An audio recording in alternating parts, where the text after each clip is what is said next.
एक बार की बात है, सुनहरे खेतों और खिले हुए बगीचों की भूमि में एक राजा और रानी रहते थे, जिनका एक अनमोल बेटा था, राजकुमार आर्यन। आर्यन वह सब कुछ था जिसकी आप एक राजकुमार से उम्मीद करते हैं, स्मार्ट, हैंडसम, बहुत तेज।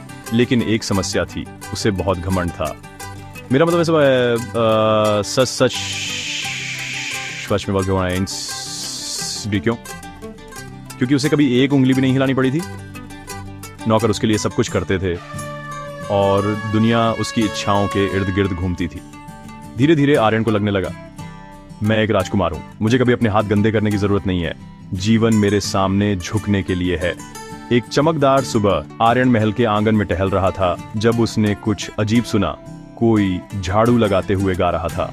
उसने देखा और एक छोटे लड़के को फटे पुराने कपड़ों में नंगे पैर आंगन में झाड़ू लगाते हुए देखा। लेकिन उसके चेहरे पर मुस्कान थी और एक ऐसी मधुर धुन थी कि फूल भी झूमने लगे। वह लड़का गा रहा था, मेरी झाड़ू मेरी सहेली है, ये गंदगी को दूर करती है, भले ही पसीना जमीन पर गिरे, ये मेरे दिल को शांति देती है।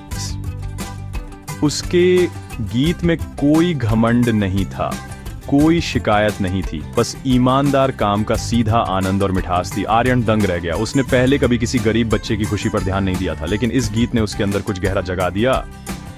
लेकिन घमंड जल्दी आता है। आर्यन हंसा और चिल्लाया, एक सफाई कर्मी इतना खुश कैसे हो सकता है? सफाई करना इतना नीच काम है, इसमें गर्व करने लायक क्या है? लड़का बस मुस्कुराया और धीरे से बोला, कोई काम छोटा या बड़ा नहीं होता। जो काम हमारी दुनिया को साफ और सुंदर रखता है वह सबसे महान है। जब आपके दिल में संतुष्टि होती है तो पसीना गीतों में बदल जाता है। आर्यन चिढ़ गया, क्या तुम मुझे लेक्चर दे रहे हो? मैं एक राजकुमार हूं, मैं कभी झाड़ू नहीं उठाऊंगा। वह गरीबों के लिए है, दरिबूते है, मेरे लिए नहीं। राजा को यह बात पता चली। वह बुद्धिमान थे और जानते थे कि आर्यन का घमंड उसे एक खराब शासक बना देगा। इसलिए उन्होंने एक नया नियम बनाया। आर्यन की असली शिक्षा अब शुरू होती है, तलवारों या किताबों से नहीं, बल्कि लोगों और उनके काम से। 7 दिनों तक वह उनके साथ काम करेगा, तभी वह राजा बन सकता है। अगली सुबह आर्यन को उसी लड़के करण के साथ काम करने के लिए भेजा गया।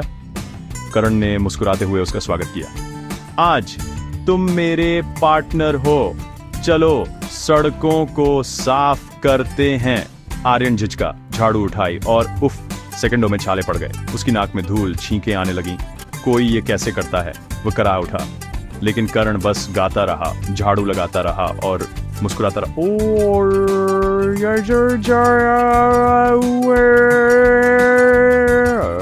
आर्यन ने देखा कि जब लोग करण को गाते हुए सुनते थे तो वे कैसे मुस्कुराते थे। यहां तक कि थके हुए मजदूरों को भी हल्का महसूस होता था। करण जैसा लड़का जिसे सब नजरअंदाज करते थे, इतनी खुशी कैसे ला सकता था?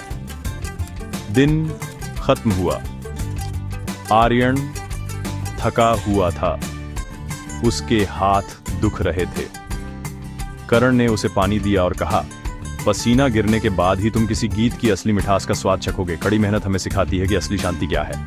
उस रात आर्यन ने पूछा, तुमने अपना गीत कहां सीखा? करण ने धीरे से कहा, मेरे पिता एक सफाई कर्मी थे। उनका मानना था कि झाड़ू सिर्फ सड़कें ही साफ नहीं करती, वह दिल भी साफ करती है। जब वे मर गए तो उनका गीत मेरा आशीर्वाद बन गया। अगले दिन आपदा आ गई। एक गंदी गली ने लोगों को बीमार कर दिया।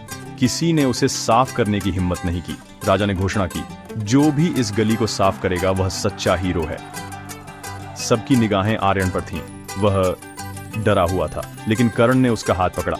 चलो गाते हैं और काम हल्का लगेगा। कंधे से कंधा मिलाकर उन्होंने झाड़ू लगाई।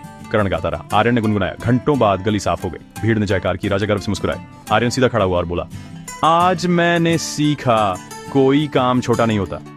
झाड़ू तलवार जितनी ही शक्तिशाली है। करण के गीत ने न केवल गंदगी को बल्कि मेरे घमंड को भी दूर कर दिया।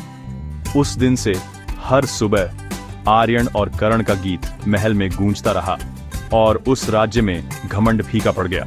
लेकिन ईमानदार काम और संगीत सम्मान और मजबूत होता गया।